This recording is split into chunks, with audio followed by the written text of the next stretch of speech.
Hello and welcome to Just Bleed Radio. This is episode 21. Does that mean we can drink now? We're back for a full card review and it's been a busy weekend in the MMA world.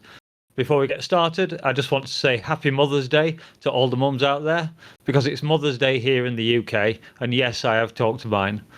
They caught me off guard there. Yeah, mums get two Mother's Day, I guess, as it works out, but no one's going to complain about that. Before we start, I'd like to remind you all to like, share, and subscribe. Do it for Shatry.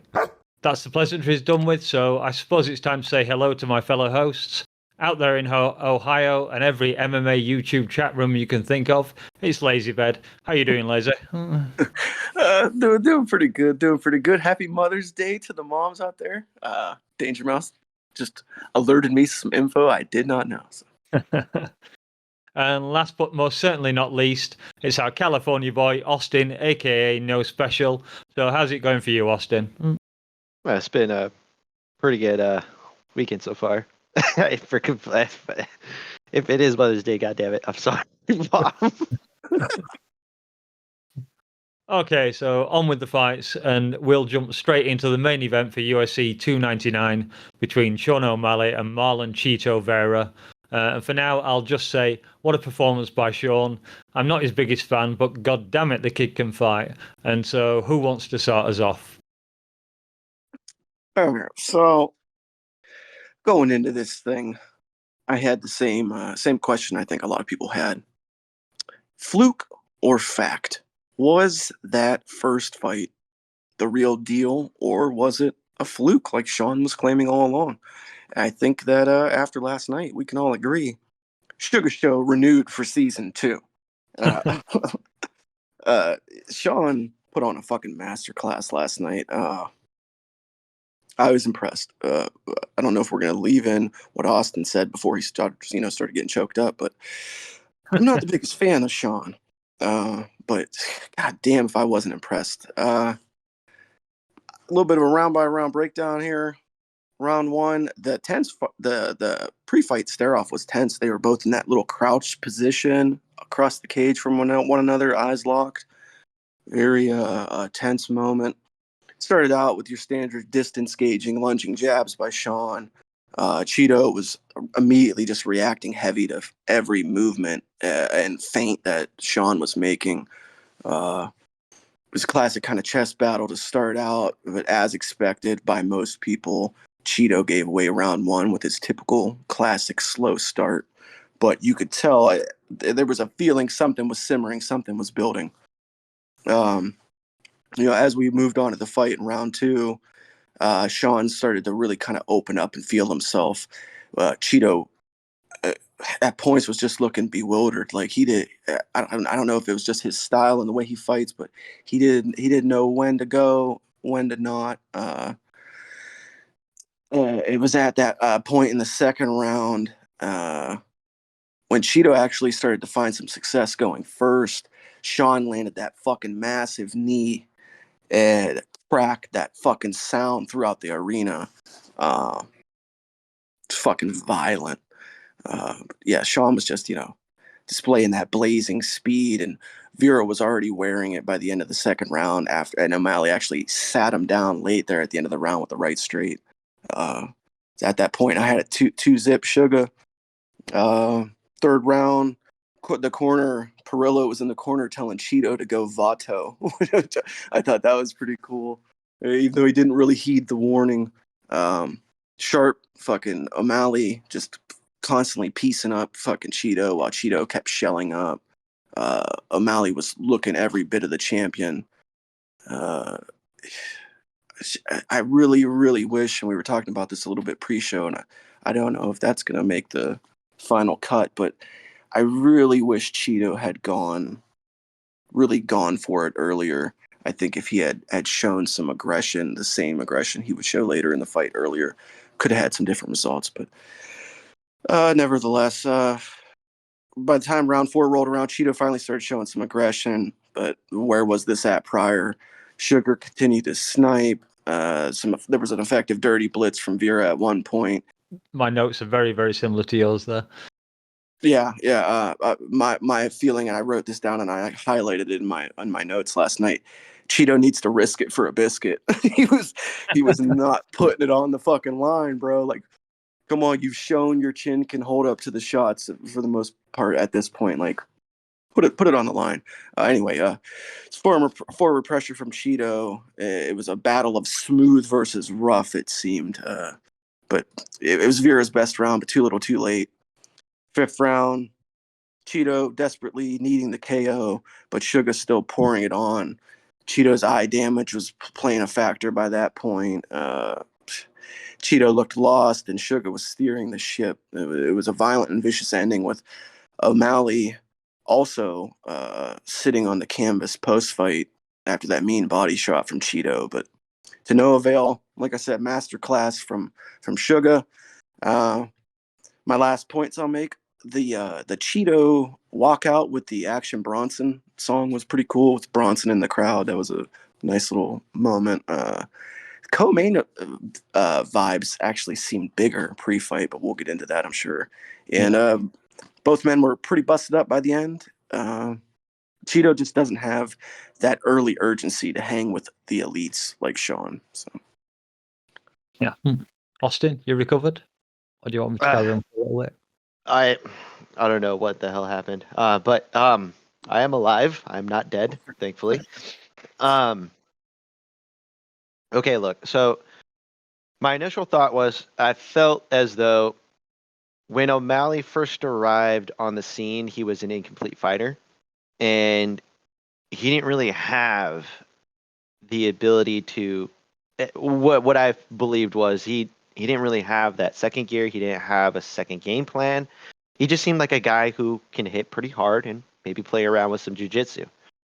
After he injures his ankle against Sukumtoth, he, takes some time off. You actually see him develop into this dangerous striker. When he fights Cheeto the first time, there's questions about, is he that guy? And, he gets injured, gets, put on his back, and Cheeto essentially just finishes him. There's no controversy about it, even though O'Malley would like to tell you differently. It is a loss, and it's not an injury. It was a knockout, but that's neither here nor there. Since then, Cheeto has not changed his style, has not updated his game, has not addressed any issues that he has had in any of the fights that he has had since. The man that we saw was the same fighter that fought Cheeto the first time. Matter of fact, you can even argue O'Malley has done more with his game, has honestly crescendoed as a champion now. Whereas Cheeto has not done anything new, not added anything new, and I believe even Dave had mentioned it. He's with Perillo, who is, I think, only had one current generation fighter, and he's an old school kind of coach. Do I think that Dave Perillo is the problem? Not necessarily. I believe it is the fighter that is not translating the game plan into reality. For me, this fight is just, if you cannot update what you have, you are not going to succeed. Even if you are durable, which Cheeto showed, or if you have the ability to end fights, which Cheeto has. If you cannot give yourself the opportunity to win by creating openings, applying pressure, or at least just having a game plan that wins you fights regularly, if you're waiting until the third round to actually open up your offense, you have basically screwed yourself in a championship fight. And against O'Malley, even if you were to get the knockout, that means you had to literally wait until the knockout came in order to win a fight, which is not what you do in today's MMA. Now, aside that, Rant over. rant over. Yeah, sorry. I had to get that out. It was just pissing me off. But no, O'Malley looked like a goddamn champion. Accurate. Did not waste any moments or movements. Honestly, he was pretty much crystal clean on his, his style and fight plan. They knew what they needed to do, and matter of fact, he even upped the pace towards the later end of the rounds. Even when he, got hurt at points or got, hit, he didn't freak out. He didn't allow Cheeto to actually gain any momentum. Matter of fact, the only one you can really argue is round 4 for Cheeto, and even then, it's a toss-up because you can argue that Cheeto actually put together more offense, more pressure, and was landing on a consistent basis. O'Malley literally minimized the ability for him to actually capitalize on that, and was still landing his own. That's it. That's his one moment. And then even then, like Lazy said, at the end of the fight, at the end with like 10 seconds to go, he actually hurts O'Malley with the body shot. And it's like, where the hell was this the entire fight? What are we doing here? You had one opportunity to like actually capitalize, and you couldn't do any of it until the 5 fucking seconds that were remained in the fight. Yeah. What are we doing here? But honestly, I'm more annoyed with O'Malley asking for the Ilya Topuria fight and then going back on it in the same interview. He goes, but if I have to, I'll do whatever and I'll knock out Merab, whatever the UFC wants, it's fine. But I know this one is for the people. It's like, then why did you call it out then? I don't get this. No. I wrote that down in my notes on about him starting off talking about the fight doing pretty well and then calling out Ilya. And I just thought, you had to spoil it, eh? Just stick to your division. And then, of course, he does mention Merab. That is the fight we want to see. So, yeah. Fastest reverse in UFC history there, I think.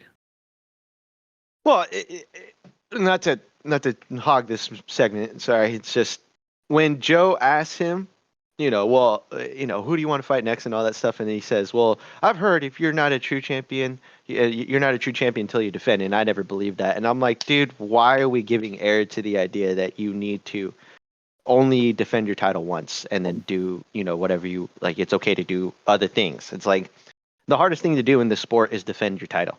Look at Kamaru Usman. Right? Yeah. Look at GSP. Look at Dominic Cruz before that in this division. TJ Dillashaw in this division. It is not easy to defend a belt. No. I mean, hell, look at Mighty Mouse, right? Anderson Silva. It is much harder nowadays to defend a belt on a consistent basis because it is near impossible because of the level of talent that you have in today's game. Yeah, the it era is much harder. The era of defenses for that length of time might be over now. We might never see that again. Yes, yeah, you might be right. Before we move on from this, though, I got to circle back to the Perillo thing because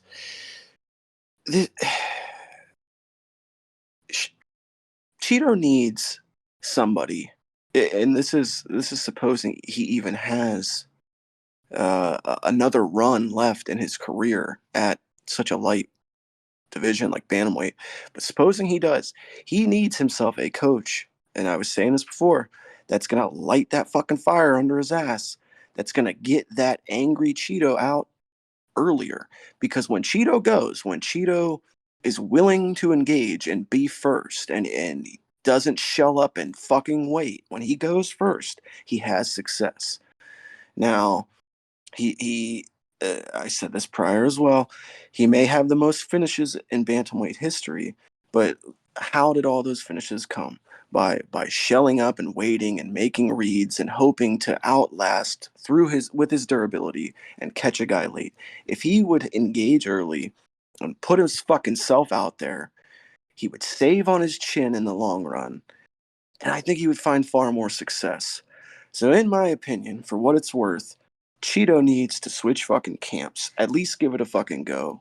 Go find yourself, a top trainer somewhere, somebody with a little bit of fucking gumption and gusto that's gonna kick your fucking ass in the corner and get you to go, Cheeto. That's Whitman. Yeah, I could see that. I mean, Whitman's a little bit too soft You think? Yeah, I'm trying to No, think. that's not the coach. Yeah, it's definitely not the coach for him. If he actually needs to go somewhere, you would tell him to go to either ATT, whatever is left of the Henry Hooft camp, What about or have Extreme him go. Couture? No, that's not the coach either. He needs someone like Lazy saying. He needs someone that's going to get him off of his ass.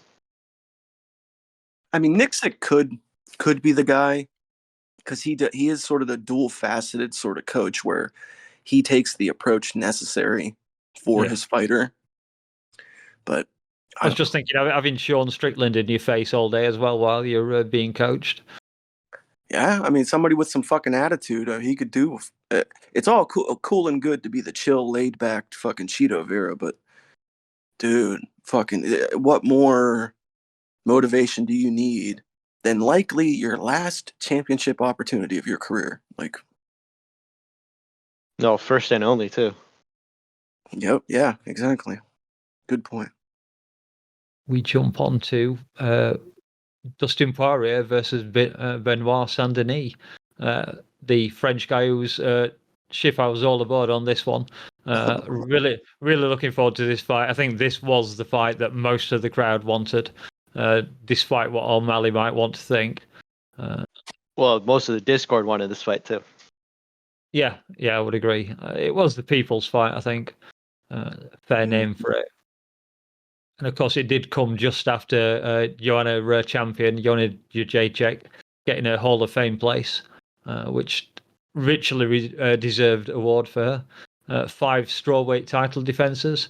Her fight versus Weili is the best women's fight ever. I think it's pretty safe to say. It's up there with the best fights in the UFC of all time, male or female. So yeah, really pleased to see Joanna picking up that award.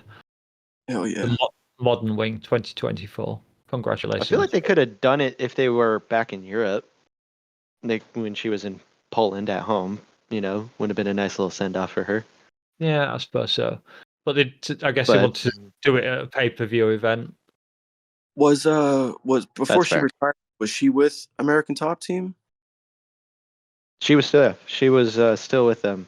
I think she was when she rematched Weili.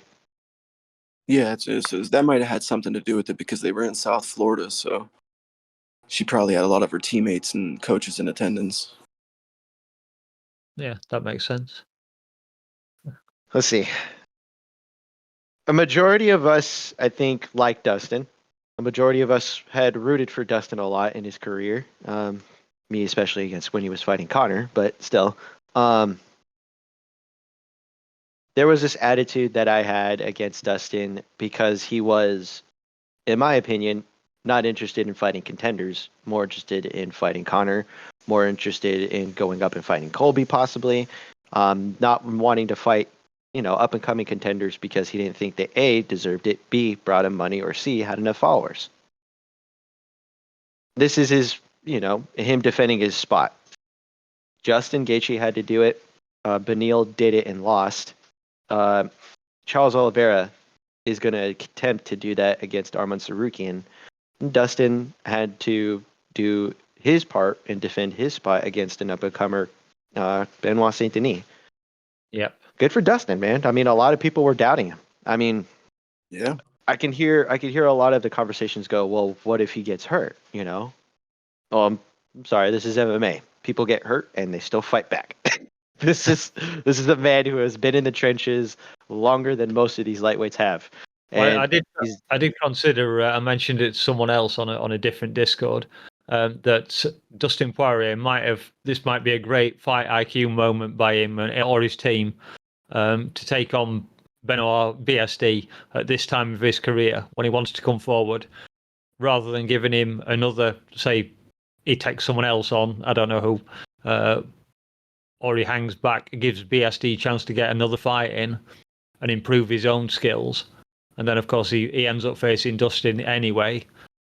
And then he's facing a better fighter than he would be doing. So I'm just wondering if deciding to take him at this early stage in his career, it secures Dustin in his ranking. I think it also pretty much ties up. Oh no, for sure. yeah, we've got that lock again after we've been talking about divisions opening up, and Dustin Poirier has just locked this one tight now. Unless I guess Saryukin beats Oliveira, that's really the only change that can be. Because he's coming off of a knockout loss, a surprise one to Justin Gaethje. There's a chance that he may have to get one or two more in order to get another opportunity at the title. And I'm not against that. It's not like he's going to go anywhere anytime soon. He's still at the prime. He's not in his prime, but Oh no, I was talking about he's still Dustin. at the top of his game. Yeah, Dustin Poirier. Yeah. Yeah. Justin should have already gotten the title fight. Yeah, absolutely. Yeah. But at the same time, this division is opening up. You know, Benny's just lost. Charles might lose to Arman Saruki, and then either one of them gets a title fight, you know? But at the same time, Dustin's that guy you can always depend on to give a good fight. It's very rare that he even does give you a boring fight or even one with a controversial ending. So well, they don't call him the highlight for nothing. This is true. Yeah. But at the same time, looking at Benoit Saint-Denis, I think this might have been a step too early for him, just because, you know, it's Dustin. He's no longer fighting guys who are in the top 13 or outside of it, or top 15. He's fighting the top dogs. It's kind of hard to go backwards from that now, or he might have to. We did say he was doing what Eddie Alvarez had done for him, giving him, you know, as an up-and-comer, giving him the new guy a shot at a high-ranking fighter. Exactly. Yeah. He showed a lot of respect to BSD throughout this whole process, pre-fight, post-fight. Yeah, it was nothing but class from Dustin. He's not the kind of guy that does that kind of shit and tries to throw fighters off, I don't think. Yeah, that's true as well. I mean, he came out and said he wants to fight him because he scares him. Or scared him. I guess he's not scared of him anymore. Yeah. I think that's a perfect transition to my thoughts on this fight, kind of. I shared similar sentiments to what Austin was saying, you know, coming into this fight. I was questioning Poirier's mindset, what was motivating him and getting him up in the morning for this fight. And of course, he said it was fear, and I figured that could be true, but that didn't exactly motivate me to side with Dustin coming in. You take into account the age difference, coming off the head kick KO to Justin, the stage at his career he was in, the amount of dogfights he's been in. I didn't really know what kind of Dustin we were going to see coming into this, and I actually questioned it on a couple of live chats around YouTube and my Gallivants. Was this a passing of Dustin's top 5 torch? Was this going to be essentially a changing of the guard?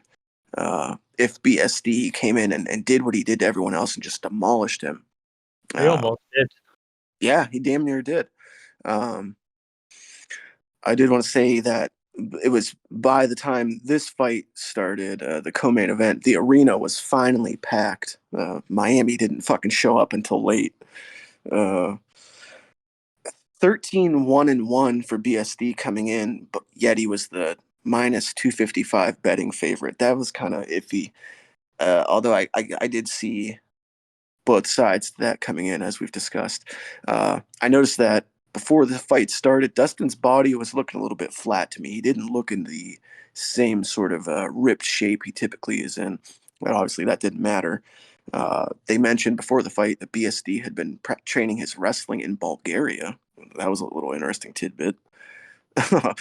And then, of course, Poirier coming into this fight was tied for the 4th most finishes in UFC history, but that's now +1. So good on you, DP. As far as the fight itself, round 1 was an interesting affair because, in my opinion, when it was all said and done, I actually had scored it BSD 10-9. Yeah, for sure. Yeah. There was a low kick exchange early on with Poirier getting the better of the two. He nailed him with a fucking heavy calf kick. BSD had a takedown attempt, which led to one of many attempted guillotines by Dustin. Yeah. An ongoing theme with the fight. They were going to war early, and Benoit was nearly able to take Dustin's back several times, which was pretty scary territory if you're a Dustin fan. He had a body triangle around him at one point. Yeah, he did. There was a bizarre Kimura attempt by BSD at one point that kind of left me puzzled a little bit.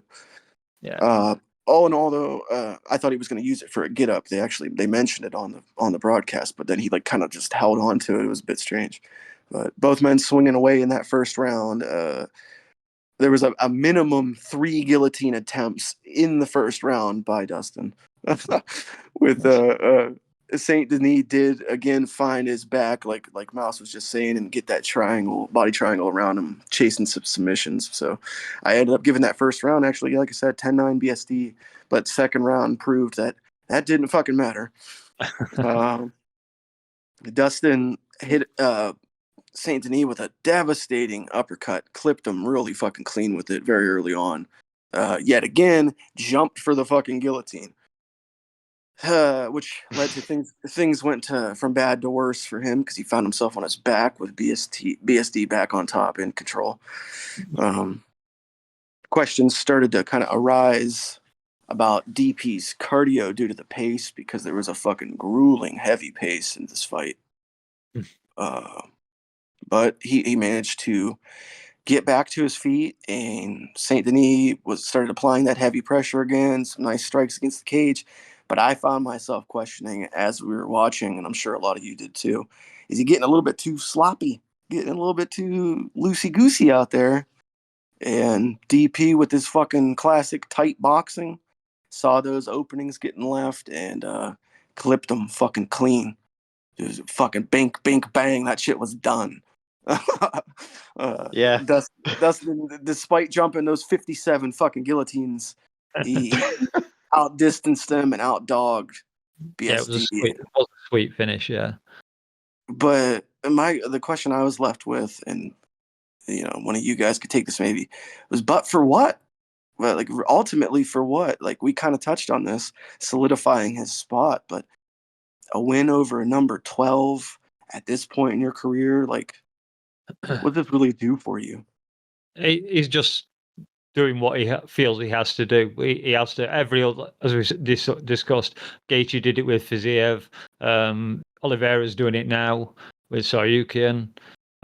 So he's just and he said Eddie Alvarez did it for him. He gave him a shot when Dustin was way down in the division. So Dustin was doing what the game expects him to do. And I thought BSD was going to get it done. I did wonder about the staph infection, but we never got to find out whether that would have affected his cardio, if it even was staph. So yeah, I mean, congratulations to Dustin. But yeah, as you said, Lazy, you could see the openings opening up on Benoit. Even I could see I can see Dustin's going to crack you in a minute if you don't tighten things up. And sure enough, he didn't. He got clipped with an uppercut. And then I think it was a couple of hooks, and that was it. Good night, Benoit. Pretty heavy takeout as well. I think it took him a while to get back to his feet. But yeah, Dustin proving how good his damn boxing is.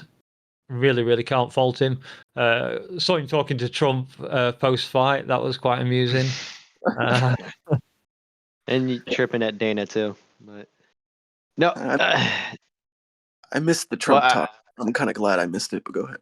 You couldn't hear what he was saying, but you could see him talking through the fence. Oh with yeah, Trump. it's the same thing. It's like all the fighters do. Yeah, Who's at the cage side? Got to say what's up to him, kind of thing. Yeah.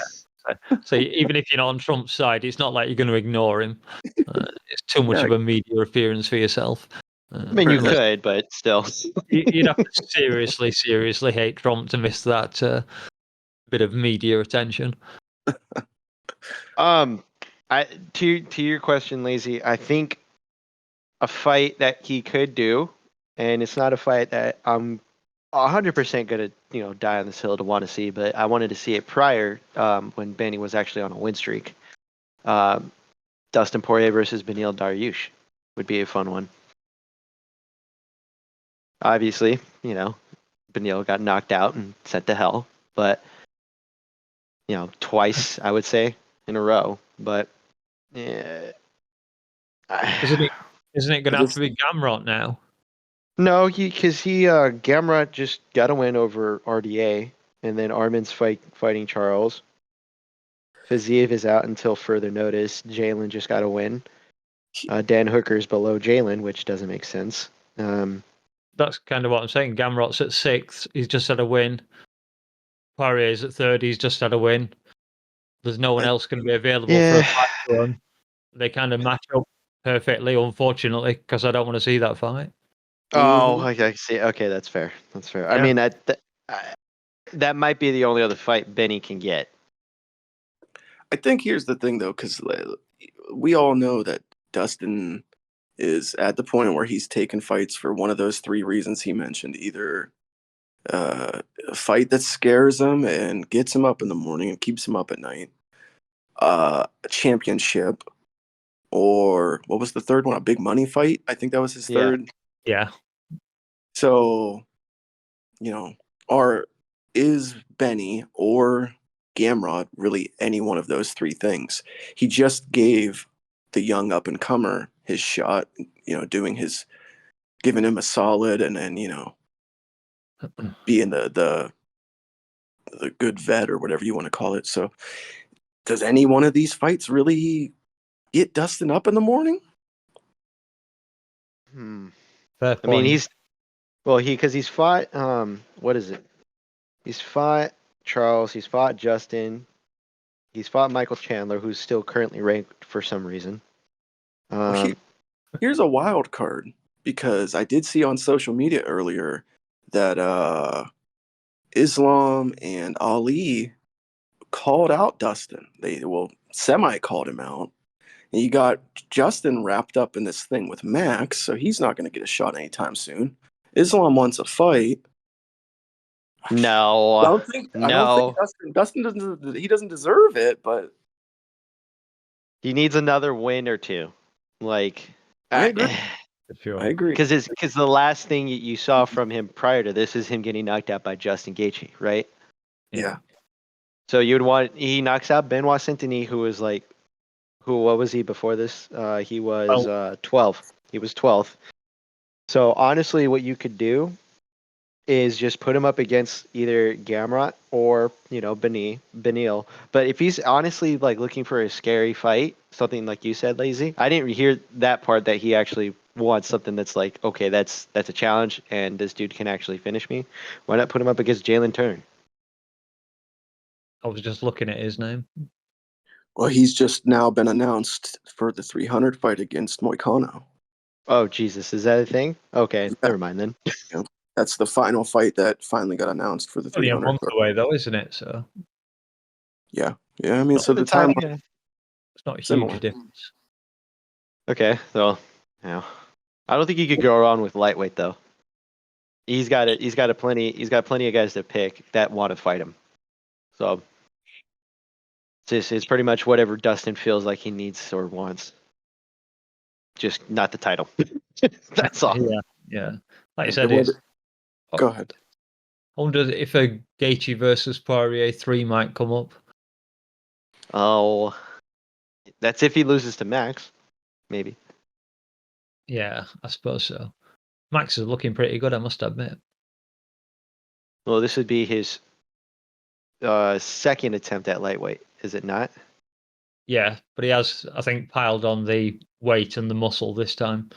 He's gone about it the right way.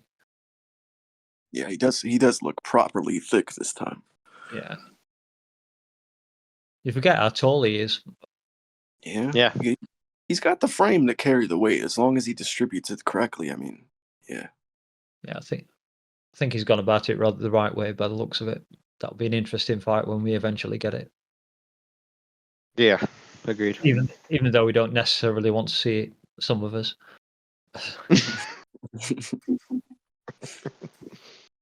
And just carrying on the Poirier thing, the guillotines thing coming up is just a complete meme by these points.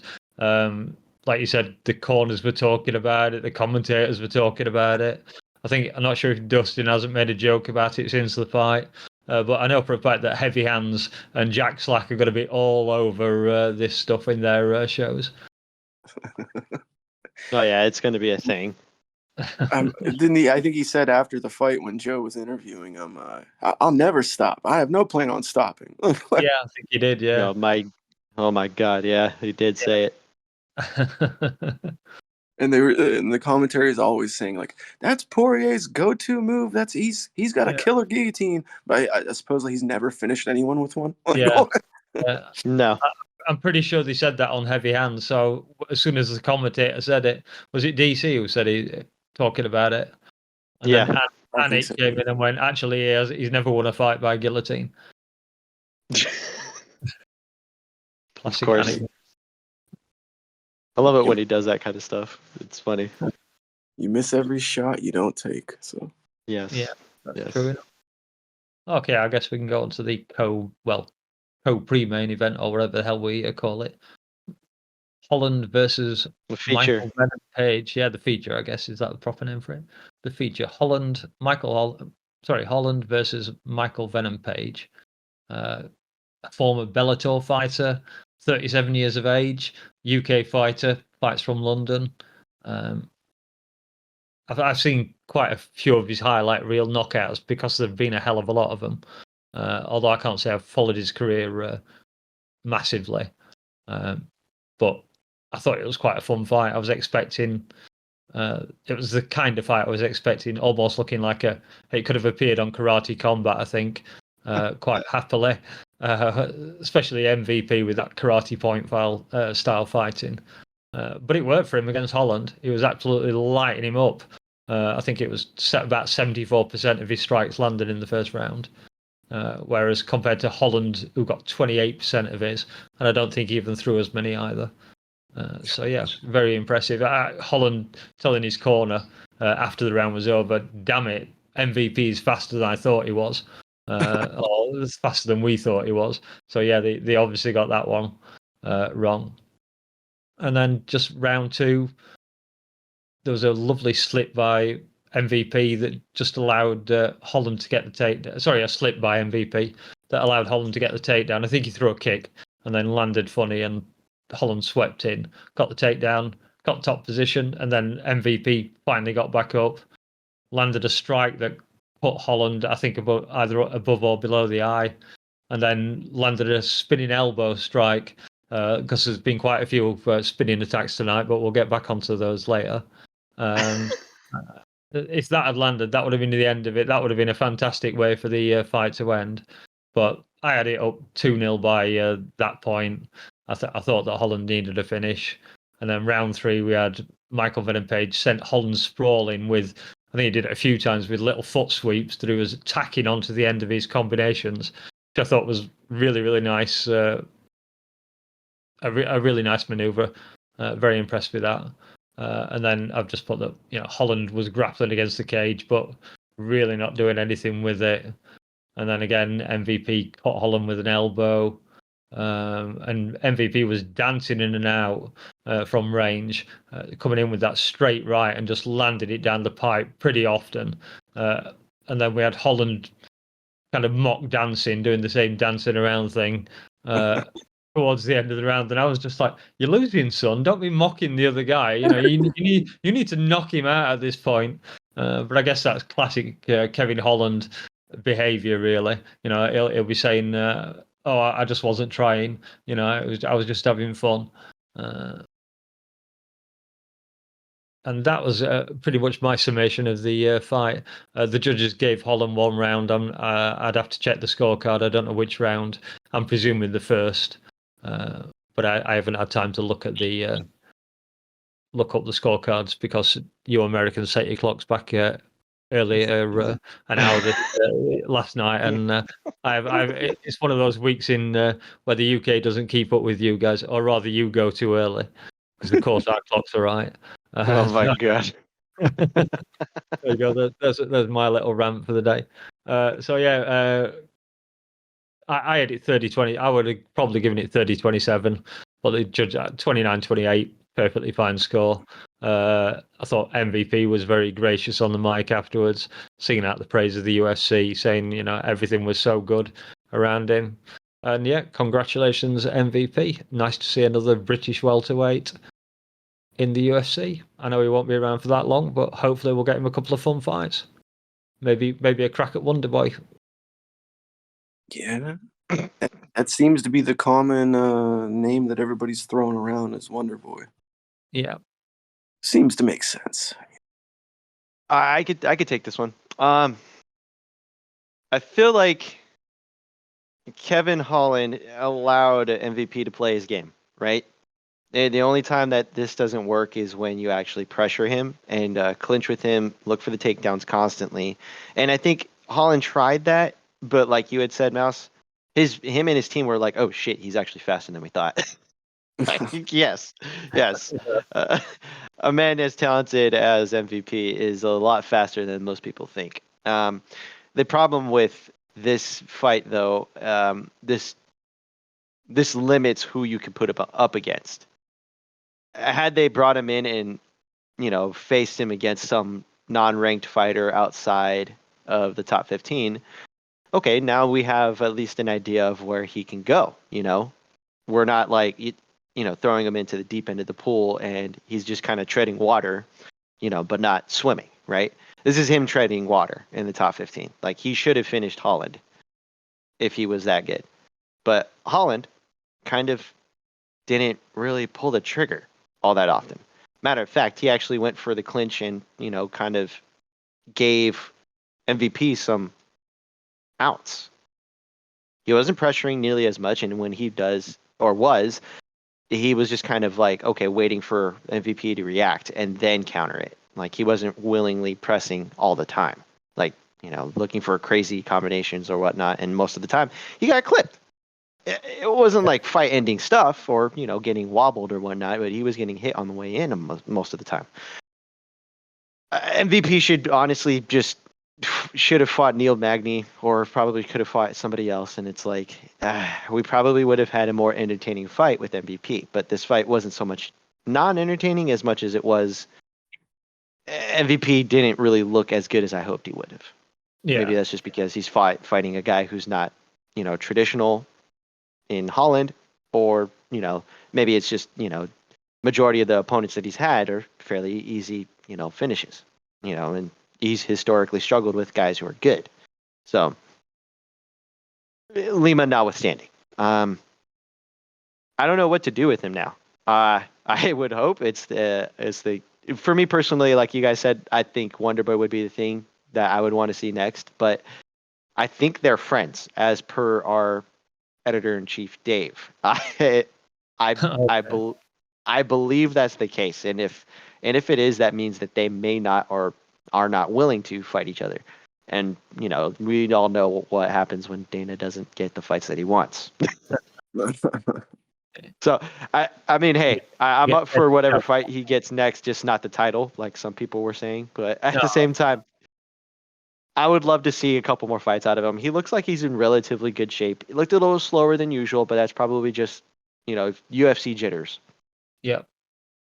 Oh, it's Kevin Holland. It's not your easiest fight, but I mean, he looked on point with a lot of his striking. He looked great with those trip from behind. I've seen that done a couple of times with a couple of other of his fights. Is that a kind of a my time move or something? Yeah, Max Holloway did it as well. Like, you basically step in, you're stepping behind him, and as he's committing to a strike or trying to clinch with you, he's off balance, and your leg's already behind him. So you just move him over the leg. He pretty much falls backwards every time, because he's standing up with his guard up to his face. The balance is not going to be there right off the bat, so it's easier to kind of trip them. Lovely move. I don't know who you put him up against if Wonder Boy is in the fight, though. So Gary.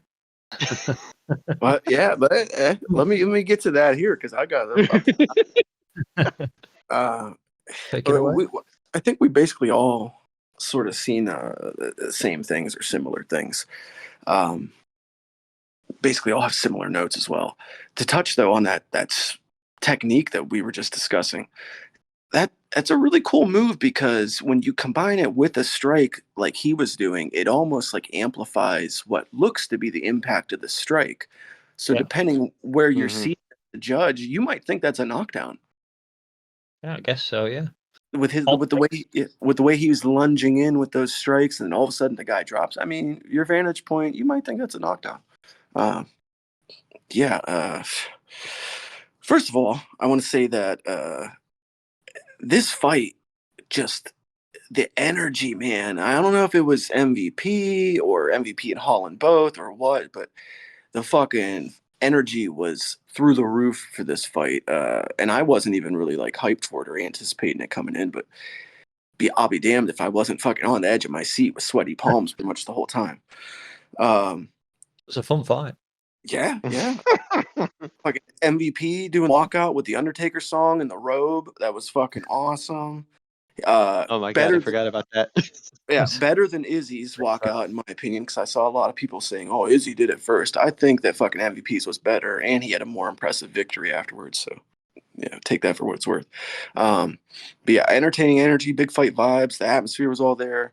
Um, and one more interesting point before I get into like an actual breakdown is that they were saying during the broadcast, MVP had been working his grappling and wrestling with DC and his wrestling camp.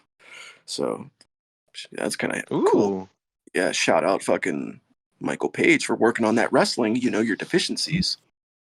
I wondered Mhm. if he might have been training with Leon, but I guess not. Maybe he did both.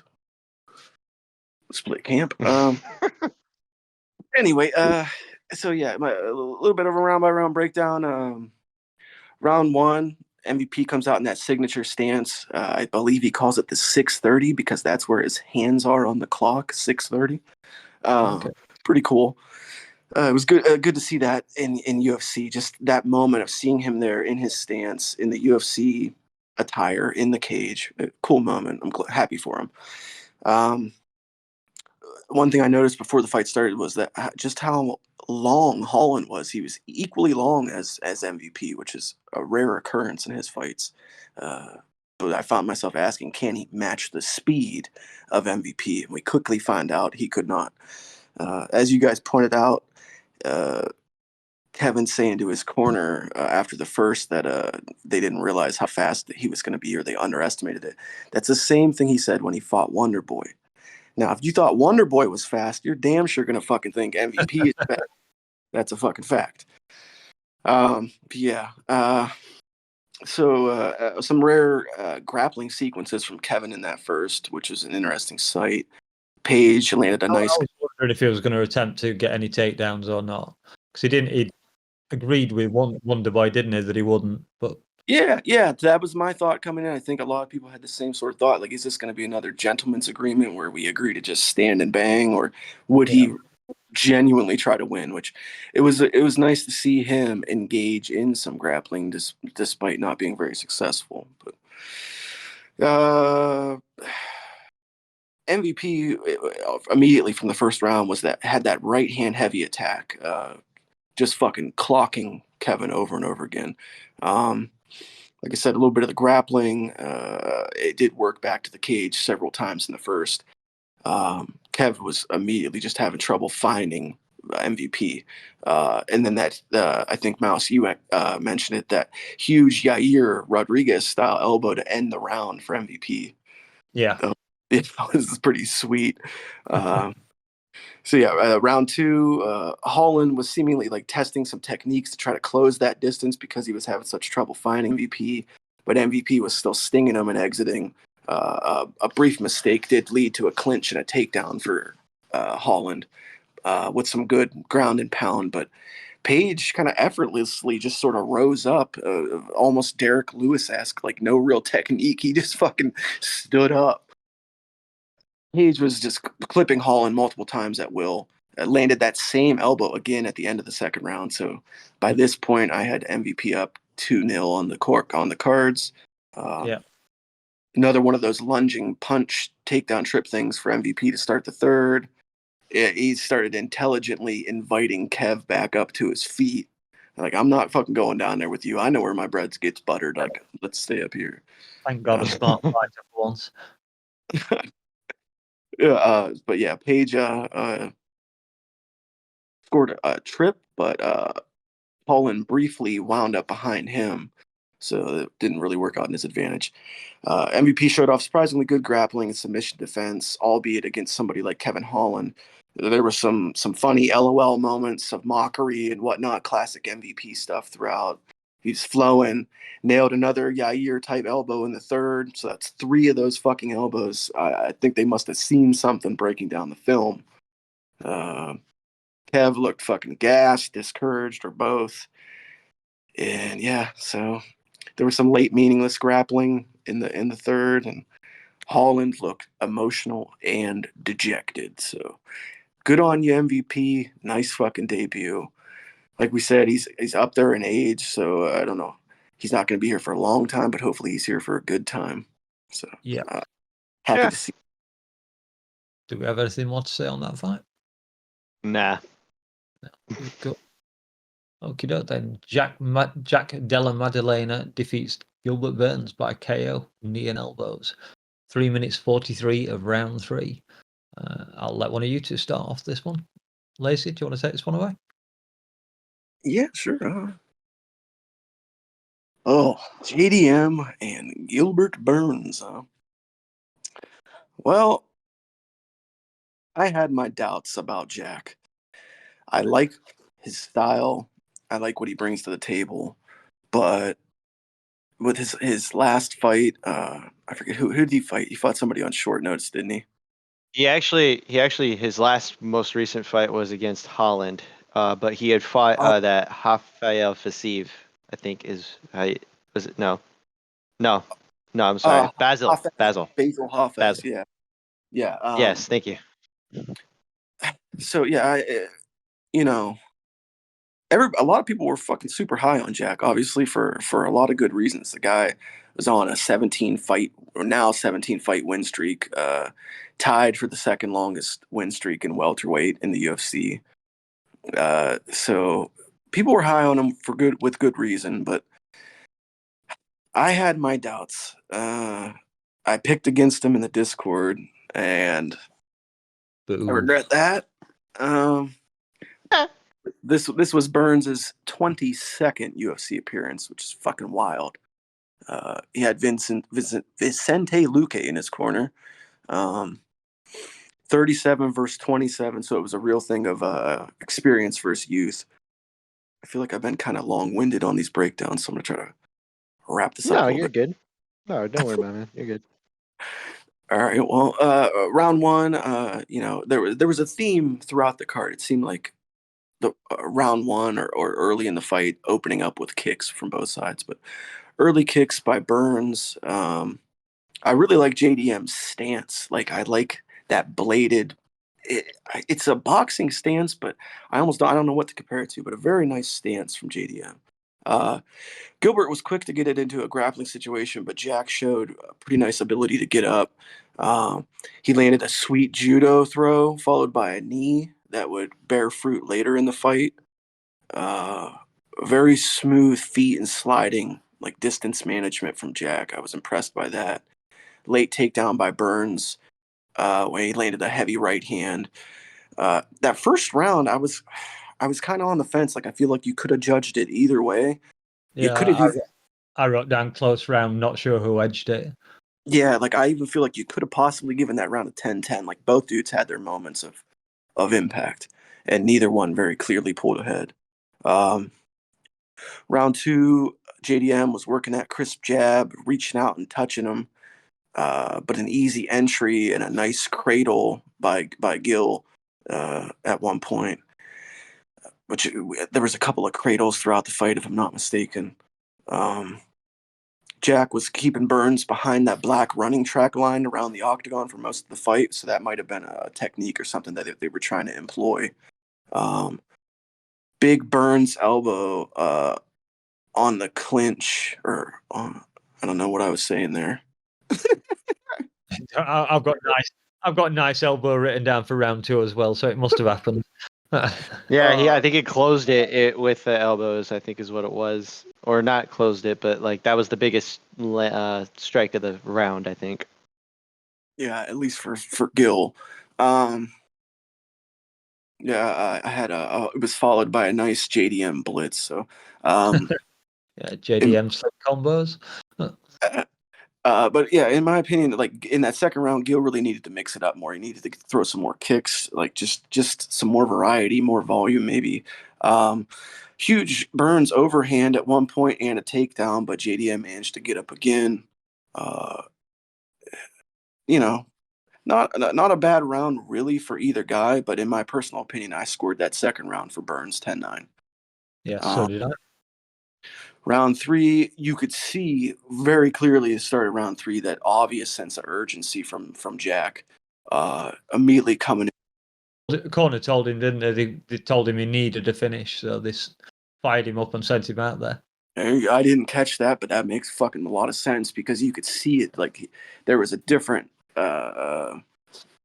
mentality coming into that third from Jack. Um, yeah, immediately coming with the big shots. Gilbert went into the desperation grappling mode at one point and, regained some control and seemed like he briefly got his wits back about him.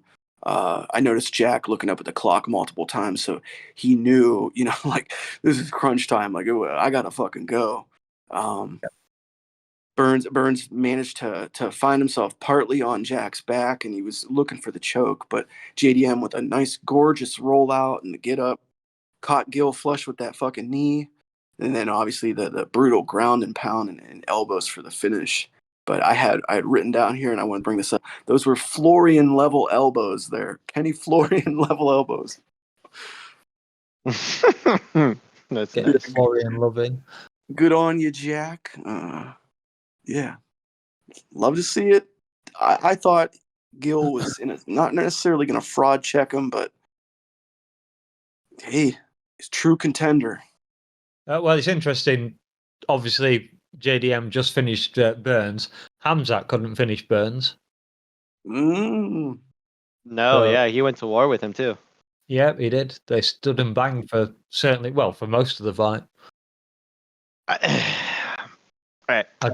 As you can hear about on our Hamzat video. Great plug. So here's my thing. I had faith in the abilities and the. I had plenty of hope and ideas that Jack Delamanle, or Jackie Three Names we'll call him, was that guy. Much as a lot of people kind of abandoned him the minute he had struggles with, let's say, Basil Hafez. Is that how you say it, Lazy? I believe so. Yeah. Okay. So, Basil basically kind of not so much fraud checked him, but like, when you change three opponents in the span of a week, you're not sure what the hell to do, and you kind of show up with what you get. And he assumed that he could just kind of knock him out and it wouldn't have been an issue. That wasn't the case. He actually went the distance, and Basil actually showed up and put on a hell of a performance on short notice. Jack kind of had to readjust his style or game more or less, and when he fought Holland, Holland was a lot more of a easier fight than Basil was, and Jack proved that he was still that guy. Coming in, taking the decision against a difficult opponent in Holland, with his reach and speed and his power. He's not a typical guy that you face on a regular regional scene. More often than not, Holland is the guy who's kind of putting newcomers or lesser fighters away, and Jack proved that he wasn't that. He proved that he was a contender. In this fight, Jack may have not been winning the entirety of the fight, but he was in it from the word go. And Burns brought everything in the kitchen sink to make sure he was going to take the win. Jack was more than ready. And honestly, I don't know if he's going to win the title, but I would damn sure be willing to bet on him, whoever the champion is. I maybe he's not ready for the title just yet. He probably needs one more. And honestly, the fight I would prefer to see him against is Ian, Gary.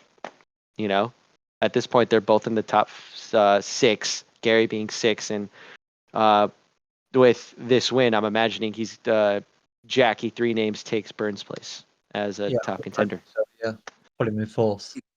Not to jump in here, but you just reminded me that I forgot to mention Ian Gary. Like I said, I was going to last go round. My plan, just a brief synopsis. My plan to be a little bit different. My plan for MVP would be, and unfortunately, this basically screws over my guy Bilal Muhammad. But I say you give MVP for his next bout. You give him Ian Gary. You let those two go at it. Okay. Oh.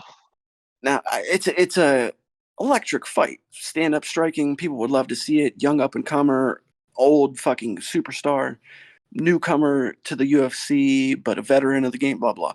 It'd be a good fight. Anyway, you give him Ian Gary, and supposing he beats Ian Gary, should he beat Ian Gary, then you set it up for the big one. Him versus Leon over there across the pond in England. I don't know, the O2, whatever the big stadium is. Those two going at it. I mean, come on, dude. It's going to be fucking massive. And then what do you do with Shavkat and Bilal? You make Bilal fight Shavkat. Yeah, fuck it. Or Bilal. Wow. We're just tearing this man's ability to fight for the title apart. I'm game with what Lazy said. It sounds a good fight to me.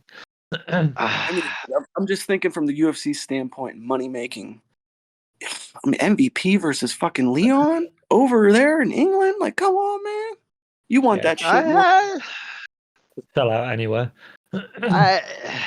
I don't think you're wrong. I think we need to slow down that fight for MVP.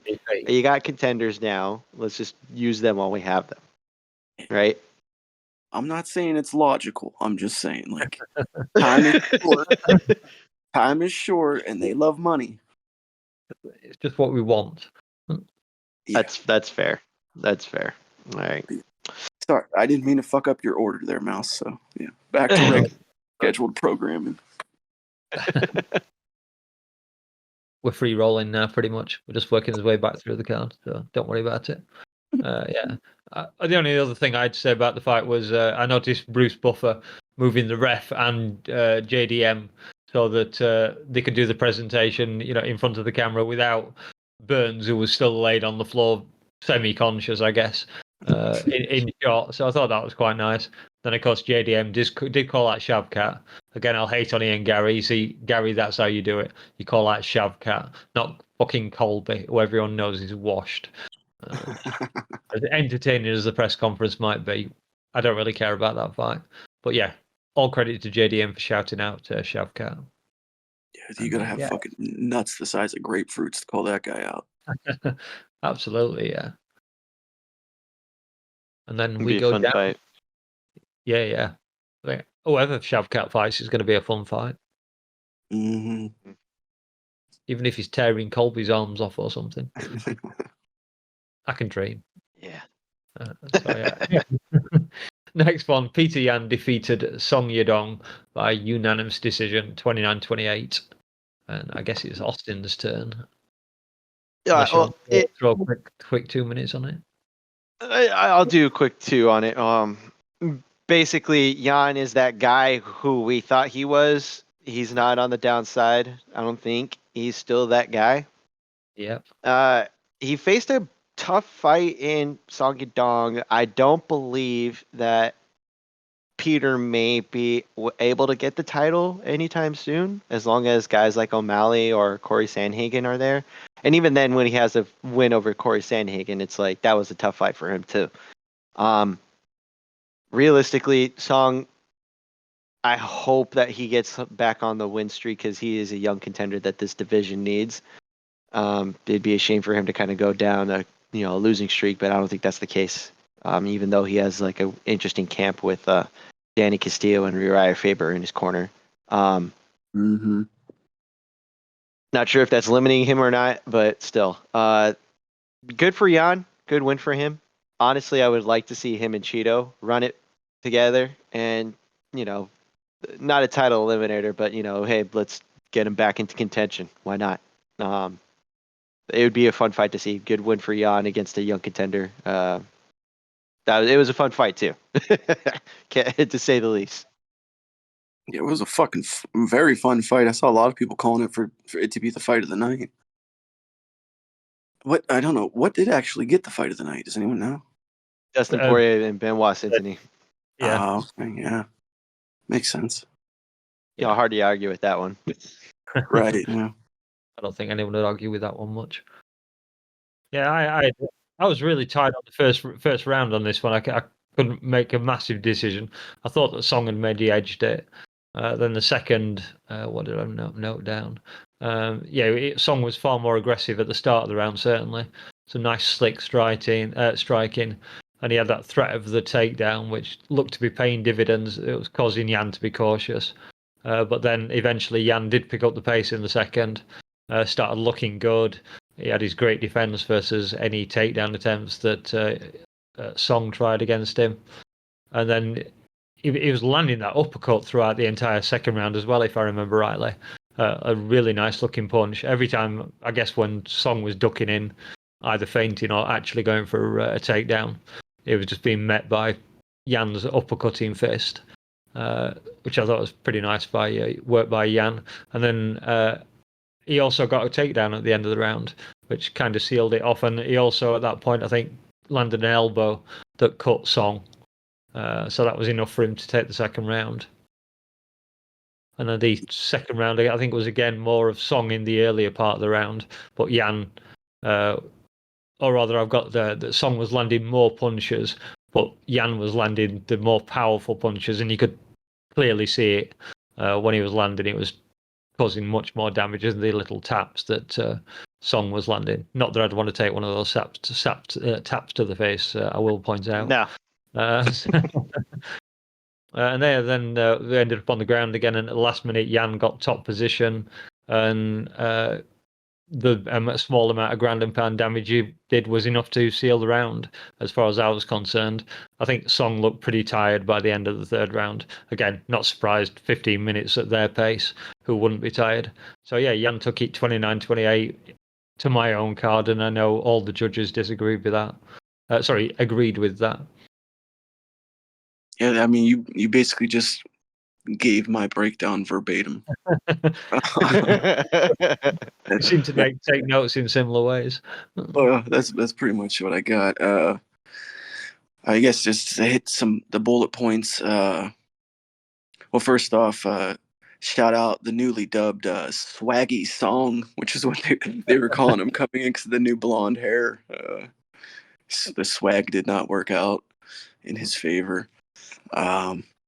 It was pretty interesting and funny throughout the fight and before the fight, hearing the Florida crowd having to choose between a Russian and a Chinese guy. They chose the Russian. Yeah, because they ended up siding with the Russian. So yeah. Also All during makes sense. Is there a lot of Russians in the? No, because Trump was there. I was gonna make a political joke, but we'll keep going. During this fight, there was the second hand tape issue of the night. There was an issue with the hand tape earlier in the night with Barber, and then also during this fight, I can't remember which guy it was, but one of them ripped the tape off part of their fucking glove. Mouse, you were right. It was the end of the second round. The Song was cut up by the end of that one. And then I also have noted down here, like you said, Austin, Faber in the corner, which I always like to see Faber. Big shout out Uriah Faber. I'm a A1 combat Uriah Faber guy, so good to see the butt chin in action. Another California boy. Yeah, another Cali guy. But yeah, so I had my fight scored the same way. I had it 29-28 Song, or I mean Jan. Pardon me. I'm disappointed because I was pretty high on Song Yadong coming into this. 26 years old, nice, meaty record, a lot of fights in the UFC. Seemed to have been really proven himself and on a tear and putting it together. This is, of course, a setback, but you could have a setback to a worse guy than a former, champion and Piotr Yeah, Jan. exactly. He's lost to a guy who was officially ranked better than him. It doesn't make that much difference Yeah. to Song. So, Slowing down a little bit. yeah, a little bit of a bump in the road for him, but he's young. Still got a bright future ahead of him. I still see good things for him in this division, and yeah, I mean, all in all, probably one of my favorite fights on the card. Yeah, I know Jan had lost the last couple. Is it 2 or 3? He's lost, but I just couldn't see him losing this one. I thought he was going to come back pretty strong, and he did. Although strong but steady, as always. He's got a bit of that Chicho Vera in him where he likes to start off slow. But thankfully, he was only slow for about a round and a half this time. Did more than enough to take it. Yeah, what do they always say the classic Piotr Jan downloading data. The robot. Yeah. It worked, so I'm not going to knock it. No. No. Anything else to say on that? Or shall we jump onto Blades? I would just good to see Piotr back in the win column, because despite being on that losing skid, and a lot of people saying he probably is washed, he's not that old. I mean, he's still what is he? 31, I think. Yeah, 31. So there's He's got tread left. Got time. 2-3 years left in the division. Right. So good on you, Piotr, for the W.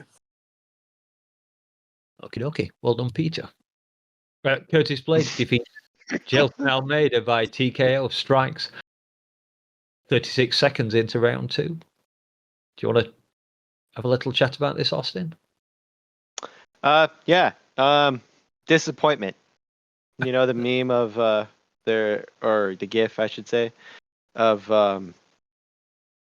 the guy from the office. He just literally looks at the camera, just like, God damn it.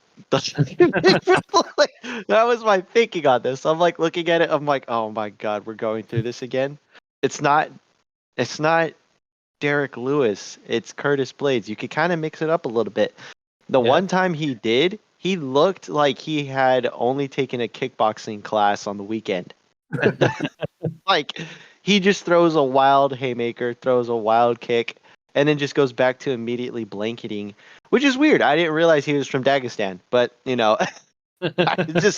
was just interesting to see this giant man who was taller, seems stronger than Curtis Blades, and he was actually ragdolling him for the first round, which was interesting. 7 takedowns in 3 minutes in the first round. I mean, in wrestling, it would have just been, and Daniel could have probably, I don't know if he said anything. I had the commentary kind of low throughout the night. Those would have just been called mat returns, and you don't get points for mat returns. GC was ranting about it, yeah. Yeah, there you go. But no, see,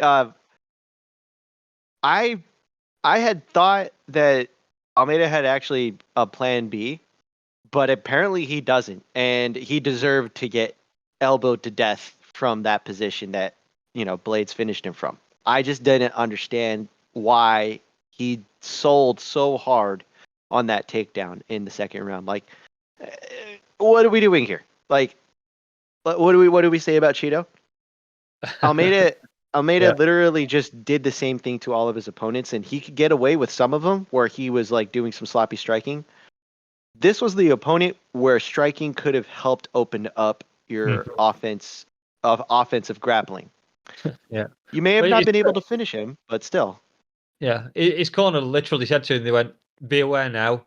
He's aware now. Don't rush it." And then within 30 seconds, Almeida dives for his legs, and that's it. Bunch of hammer blows from Blades, and it was obviously in position thinking, "Oh, that hurts, but I can take it. That hurts, how I can take it. Oh, where the fuck am I? Why am I looking up at the lights?" Exactly. It was just consecutive, and then he rolls over. It's like, oh, okay, and then good for Blades. He did the thing he was supposed to do. He basically waited it out, and then once the opportunity presented itself, he wasn't even panicking when he was getting wrestled. He was just kind of like, all right, I'm comfortable here. I've been in positions like this all throughout my wrestling career. I can fight out of this when I need to. He's going to gas or he's going to give me an opportunity. And when he does, I'm not going to let him off the hook. And he didn't. Whereas his polite call out of Tom Aspinall, I loved it. I don't know why. I was happy for him. He got the win. Good for him. I hope that, because they're both like 33 and 32. They're young for heavyweights. Mm-hmm. This is good for the division. The division needs this kind of thing going on right now. Yeah, especially since it's log jammed. Yeah, it will suit Tom as well. I know he wanted that fight back. I do have a message from the chat that I took down because I was told to. I said Tom versus Curtis 2 then, and then a certain Lazybed told me to write that down. I need a T-shirt that says that, he said. So I don't know if you remember that point from the chat, Lazy, but you did say it. I do. But yeah, Tom versus Curtis 2 is the fight that Tom lost in kind of not even the same fashion as O'Malley, because O'Malley actually took a blow to his leg when his leg gave way. Tom's just broke from years of wear and tear. So yeah, I think that'd be a great comeback fight. Sorry, I'm jumping in there, but I'm presuming you haven't got much to say on that fight, Lazy. There wasn't very much of it really to talk about. Yeah, no, not particularly. Basically a lot of the same points. I thought that maybe that Blades would be a bit more, if he wound up on his back, that he would be a bit more uncomfortable, and that would provide some openings for Almeida to start working the jiu-jitsu. But, the first round was, I don't even know what to say, honestly. I mean, I'm sort of befuddled by this fight because I did not think that he would be so stubbornly stuck on that one game plan.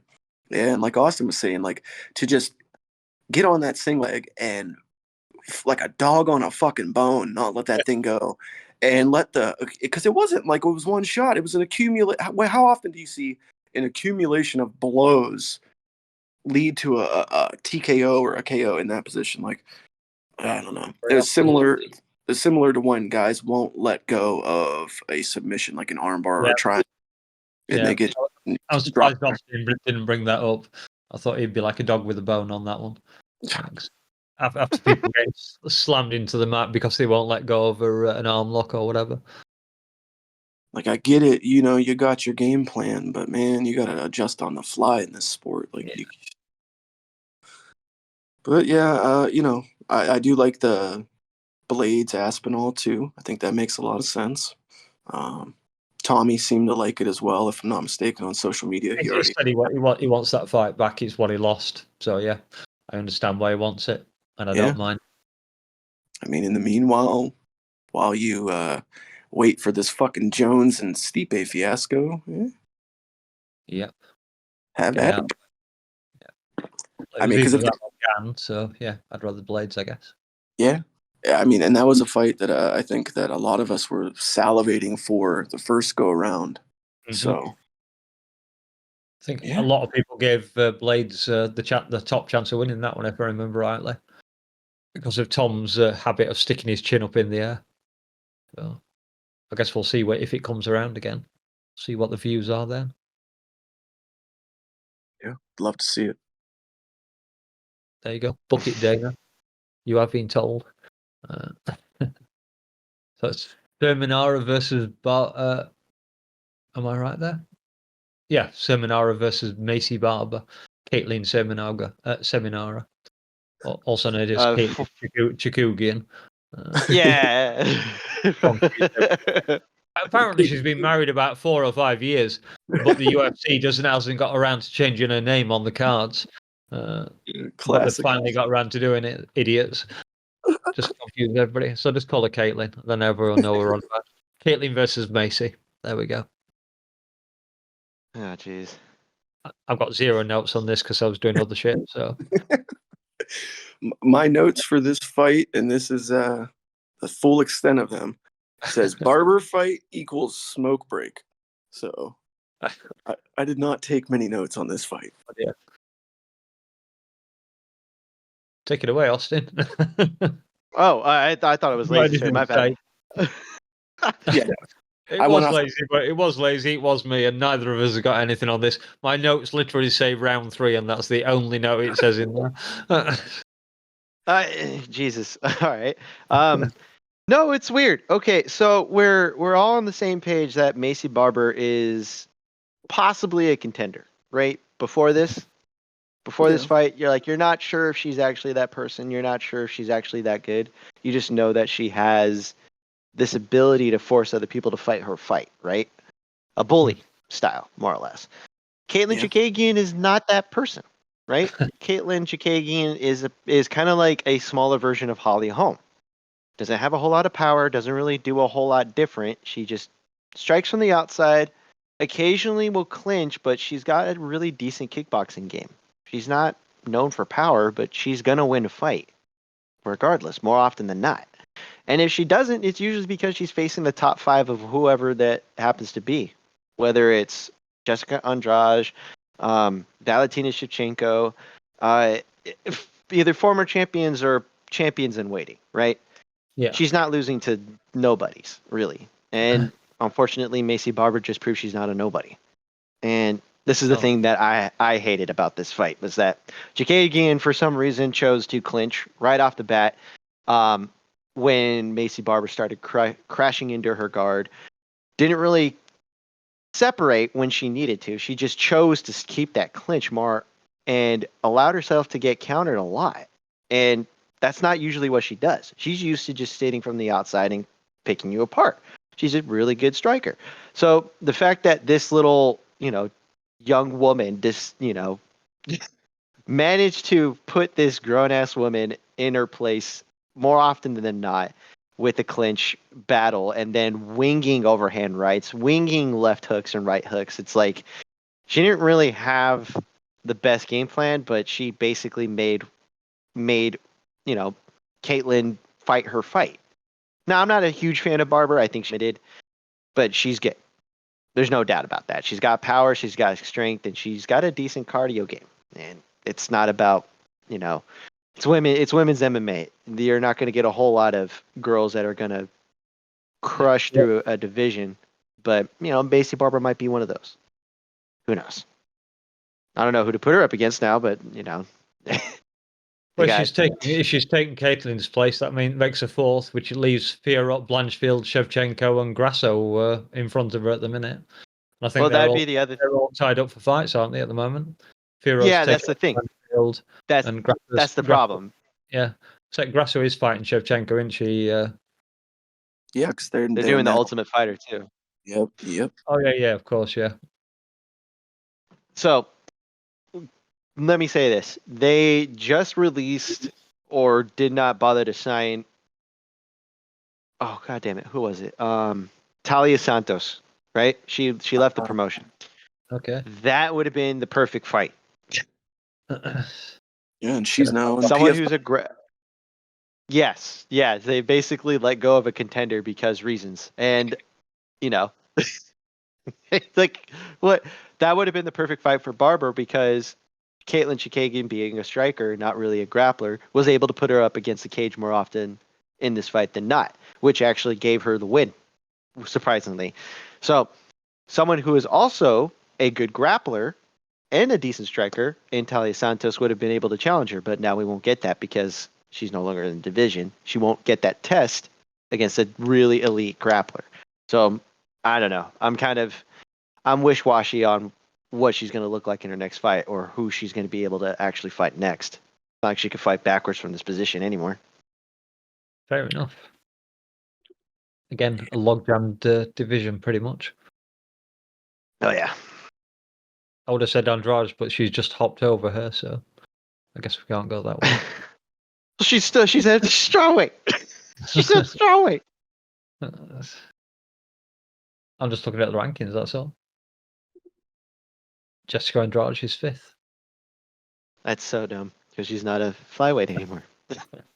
Shows you how thin they are at that division. Like, yeah, losing somebody like Santos, despite her not really being a household name, like a weak division got even weaker. Yep.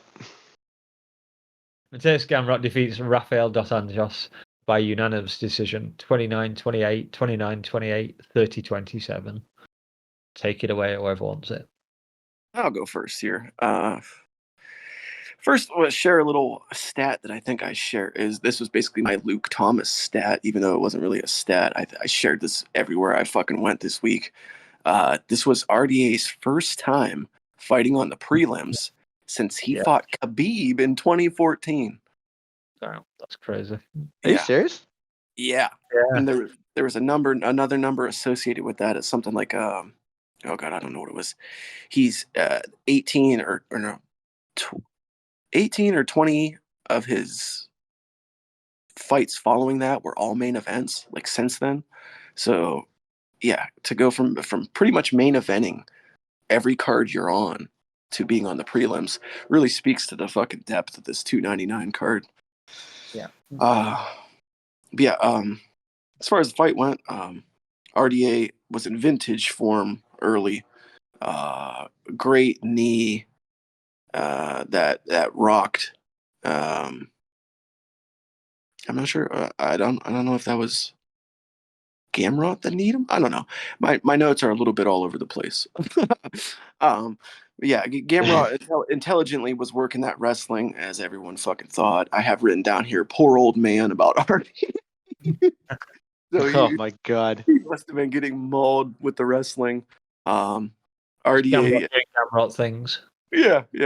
RDA seemingly outmatched in the grappling department, which is a sad thought because at one point in time, this dude was one of the premier grappling specialists in the division.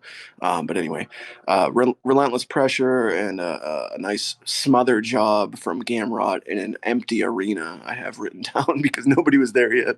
Gamrot was in my opinion, Gamrot was a far less exciting lightweight version of Marab, but I was corrected on the Discord by JK, who told me that he is actually the Polish GSP. So, oh yeah, I remember that. Oh my god. That's so good. Yeah. Shout out to JK.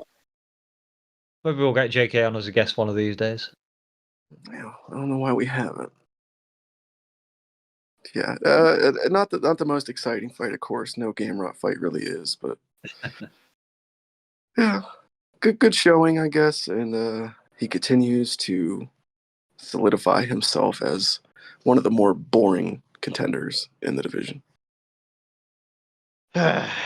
Jesus. Yeah, pretty much what Lazy said. Like, it's a typical Gamrot fight. Like, he's just gonna wrestle you to death, and then if he can't finish you, he's just gonna hold the position. Unlike RDA, I imagine Gamrot was just more. I have a I'm gonna test out what we need and then kind of work into it gradually, because they started with a decent stand up and then RDA started lighting him up after that knee. Like, I thought he was gonna finish him. Like, I'm like, oh yes, RDA's got it. He's good. But then he forgot. Oh wait, I'm not the better grappler. He gets caught right off the bat after he hurts him. Nearly finishing him. He gets put on his back. We're stuck in that position pretty much throughout the rest of the round. And anytime he ever got back up, or going into the next two rounds after that, the rounds 2 and 3. Literally the same thing. As he's striking, gets put on his back and then just can't really defend it. Like, he's just stuck in position and couldn't really address anything. Which is interesting because when he was at welterweight, he willingly chose to grapple with Vicente Luque. And Vicente Luque isn't known as a grade A grappler. He's good, but he's not like a top tier guy. He's a lot bigger too, so it's a lot harder. It felt like RDA kind of forgot that the grappling aspect was going to exist in this fight, and then committed once he felt like he hurt him. Like, once he, I think what happened was he got stuck in the headhunter mode, and then wanted to look for the knockout. Forgot that Gamrot is durable and also a very well conditioned man, because he kept the same pace and step throughout the rest of the fight in the grappling department. So hats off to Gamrot for beating an older lightweight who was a former welterweight who had been jumping between the weight classes. So I don't know what this win really does for him except keep him in the same spot, which is why we recommended, I guess, Mouse and you, Lazy, for him to fight Gamrot, which I don't like, but this is where we're at. Okie dokie. I got lost in thought there a little bit. So it's all good. It was a long fight and it didn't need to happen, but we're par for the course. Yeah, 15 minutes with not much to say about, really. No. So Munoz versus Phillips, which I immediately jumped over by accident last time. As I said, Phillips looked pretty good, but I had picked Munoz after forgetting he was 37 years of age, which is never good at this kind of weight. But yeah, Phillips looked dangerous, to be fair. I haven't got a ton of notes down on it. So that's pretty much my 2-second summary. Why don't you take it away? Add some more depth to what I've tried to say there. I've got more notes on other fights, I promise you. For the prelims and the early prelims, this was probably the fight of the night for the earlier part of the card. Agreed. Tyler Phillips is kind of that guy that's like you see so much potential in him, and he has so many bright moments, but he seems to be somewhat overlooked. And I feel like coming into this fight against a veteran like Munoz, a lot of people probably expected this to kind of be the fight that maybe exposed him a little bit, but the exact opposite happened. Phillips shined the entire fight through. In my personal opinion, looked the best of his career. Fucking sparking Munoz, sharp, crisp combos, multiple punches, like getting in, getting out, cutting the angles, great footwork. For those that don't know, and I mentioned it last night on the Discord, Phillips does have a previous win over Song Yadong. Well, this was many years ago when they were younger, but nice little way to tie the fighters together on this card. So yeah, win over Song Yadong, now a win over Munoz, building a pretty solid resume. And then I did also see, shared on social media, that Munoz had a nice coin purse sized eye slit cut over his one eye. Looked like you could have probably stuck a 50-cent piece in that fucking thing.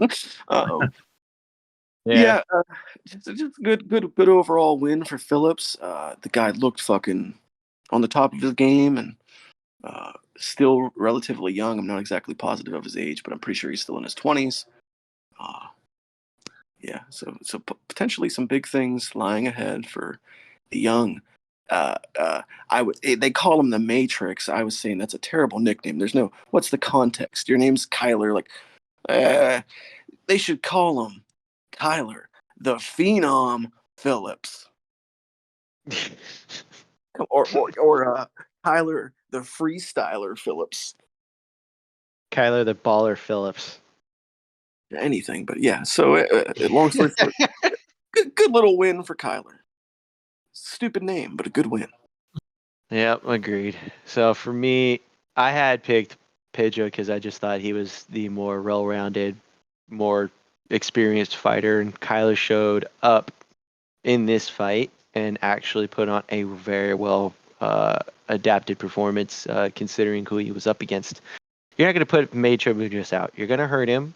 You might beat him on points, but he's going to make it a dogfight regardless. And Kyler had to actually put together a decent amount of combinations and actually push Munoz a lot in this fight in order to just kind of get him winded. And even then, it was like he was still engaged. Multiple eye pokes in this fight, though. I mean, almost at one point, I don't think he was.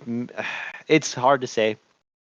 I don't think he was doing it maliciously. I just don't think he's in control of his weapons sometimes. And it's one thing if you poke the guy in the middle of a combination. It's one thing when you're poking by accident when you're trying to push off someone's face. It's another when you do it multiple times in a fight and then act like you didn't do it, or just like, oh, I'm not going to acknowledge it because I don't want anything that's going to distract me from this. It's like, well, you still poked the fucking guy in the eye, so whatever. But nah, I don't know if Kyler's that guy. He could just be another Yanez that basically just gets to the top 15. Once he gets to the top 15, then he just gets his ass handed to him. We'll see. I got an idea that Kyler is probably not that, but he fought a motivated Pedro Munoz. Let's see how he does against somebody like a Rob Font. I like that. It's a good shout. It would be a fun stand-up affair. Oh, 100%. That's what we like to see, especially at low weights. Yeah. Okay. I guess that's us done with the UFC 299 card. We might as well have a quick tally up. And what do we rate the card, guys? What are we gonna score it? Mm-hmm. Austin, you want to go first? Yeah. So for me, I felt as though our last cards have not been up to par when we talk about a crescendo or whatnot. And I'm not just singling out pay-per-views, but like just cards overall in general. But this one actually, honestly, I would say it's closer to an 8.5 considering what we saw. Like the build-up was kind of slow but gradual, and a lot of finishes along the way. And the main card itself, honestly delivered action, decent amount of finishes, especially for the majority of the fights that we had. Like it was a great night. It happened to be in Miami, and they happened to deliver pretty well. So good for them. I'd say 8.5 for me. Yeah. Thinking back to last week, and I'm pretty sure that I gave it a 7. I think I might be consecutive weeks giving out 7s past 2 weeks. You did give it a 7 last week. We were stunned by your generosity. Yeah. It was a terrible card, but apparently you liked it. Yeah, so I guess I can't really go below that this week. Not stay alive. Not that I would. I think just on the strength of the card going into it, but putting all the results aside, you got to rate this one pretty high. This is one of the best cards on paper that maybe the UFC's ever put together. Set and setting was good. Miami was sweet. Despite the crowd showing up late, they did show up and show out. Fights were pretty good. Yeah, I'm gonna give this one an 8. I'm gonna give it an 8. Very generous at 8. And I was thinking of a number whilst Austin was talking, and the number that popped into my head was 8.5. So I'm just going to stick with that. So we get a straight more. I don't even attempt to do the maths on that one, but yeah, somewhere between 8.5 and 8. 8.25. Highest rated card of the year. I believe so. Yeah, so far. Let's see what 300 could do in a month. What? Yeah. And what did we have as our fight of the night? And KO of the night as well, while we're at it. Get back at these results here. For me personally, I'll say this: the fight of the night, I think, should have been Jan versus Song, and then the knockout should have been Dustin Poirier, regardless. But Yeah, I don't think I can dispute that at all. I think I gotta say those same two fights. I mean, the Jan and Song fight had a little bit of everything. It had something for everyone, and then that knockout from fucking Poirier on BSD. I mean, yeah, I think last night Louisiana won the 7 Years' War and rescinded the Louisiana Purchase. I forgot there was history down there. Yeah, Indeed. I've got to go with Poirier and Saint-Denis for the fight of the night. I'm actually going to give Rob Ellis to Spain the KO of the night because 18 seconds and doing what he did, falling backwards. That takes it for me. Fair. Yeah. You made a nice little video off of it, so yeah, I would. Yeah, that's true. Yeah, at the behest of, I think it was Atreyu, who asked for it in the Discord, and I was sat around it. See, my notes would have been more finished if I hadn't have been making videos for other people. I needed a break from watching fights. Okay. Well, that's about it from us, but I believe Lazy has one last thing to say. Why, yes, Dangermouse. One might even say I have one last thing. Well, my, what a night, my, what a weekend. From early Friday to late Saturday, well into the wee hours of Sunday morning. The fight night festivities were flowing, the cannabis was curated, and the libations knew no limits. Combat commenced, and though results did vary, the summarization was all the same. This sport is a wicked and wild ride. From splinters and slivers to stumbles and slips, triumph and tragedy to wind-ups and whiffs. The shot never lands if you won't swing and miss, and if you're in glory, blow your opponent a kiss. We had Rico and Cedric, Benoit and AJ, Dustin with diamonds, and Franny's big payday. The objects were foreign, scorecards were tallied, and despite his weak bird bones, a win for O'Malley. Our hero Ngannou was caught and left leaning, in the rumble in Riyadh, found starched like dry cleaning. Burns would be burnt with the mat at his back when the tables were turned by the man 3 named Jack. Cheeto did Ito a great many blows, the weigh-in show hampered by Sanko's broke toes. No, that's not Izzy, it's the debuting Paige, who's humbling Holland inside of the cage. Moicano Turner announced for the big one, might we see Money, a tarantula victim. Props to Jack Della for shooting a hot shot, big Aussie balls for calling out Shavkat. Yes, a host of well wishes, for most I suppose, send a big cheers to Jojo for beating Morose. Enjoy your new freedom and future advancement with a Hall of Fame shout out to Yo on a champion. Let's not forget Piotr, who outworked Yadong as the fans in Miami all chanted along. Curtis closed curtains like Yon gathers data when he put a hurtin' on Jalton Almeida. Perhaps most impressive, the most memorable name was that of the giant Robelis de Spain. And though I hate to be harsh, sometimes you gotta. If you're looking for trash, watch Jan Cutelaba. I'd say in review, with all things considered, this one was a weekend that surely delivered. With highlights and lowlights, it ran the whole gamut, and Space Cadet Francis returned to the planet. So now that it's over, imbued and ingested, I don't want to end this, but Goddard protested. I'll leave on a positive that I hope you receive, a wink and a cheers from the crew at Just Bleed. Okay, that's it from us at Just Bleed Radio.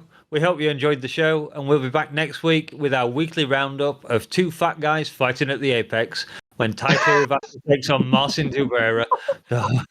Let's get out of here, guys. Thanks for coming. Later, y'all. Later. Stick around for a chat. That was good. That was a great ending. Come on. Got the tape, Dave. Got the tape. You guys hear that oscillation of this heater?